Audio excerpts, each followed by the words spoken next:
this is a 10-degree squat.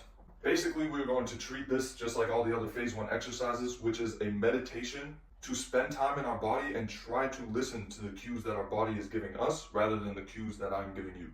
So set this up just like a standing posture with your feet directly under your hips and your knees in line with your toes, everything square to the wall. What we're going to do here is just get into about a 10 to 20 degree squat. And we're going to do this motion as slow and controlled as possible.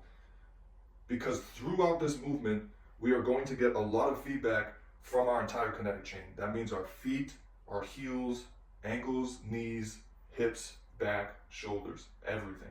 And I want to listen to that feedback because there are always things in our body that we have to address. There are always muscular imbalances left to right, front to back.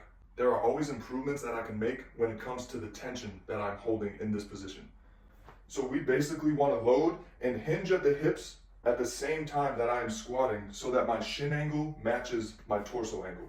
Another common mistake will be arching through this lower back. So one of the earlier cues you want to give yourself is posterior tilting your hips so that you feel this glute contraction when you're in this position. Then you want to keep a neutral head. And the next thing we want to focus on is how my body responds to each inhale and each exhale. Each inhale should be bringing me length and increasing the tension in this core. And then each exhale, I should be squeezing the air out with my side abs.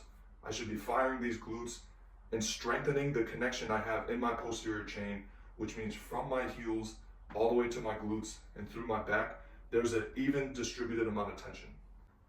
If you feel it in your knees too much, you need to do more with your lower abs and the rest of your core system. Another common imbalance will be to externally rotate our femurs because of the way they're sitting in our pelvis. We want to be able to access enough internal rotation. Picture the femurs as feet by themselves. So sometimes the feet splay out like this. I want to be able to try and work my way back so that I'm picturing the femurs sitting flat on the ground. And just by thinking about that, you should get another level of good glute contraction. And then from here, use your intuition. Think about bringing as much power to this position as you can possibly summon. And the tension you want to bring is like as if you were starting a race. How could you explode out of this position? So hold this for about a minute.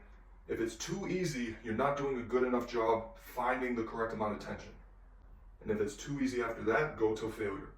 But even as you spend a lot of time in this stance, you should not be fatiguing in this lower back. This lower back gets enough compression as it is. We want to be able to find length right here by using these and by using this.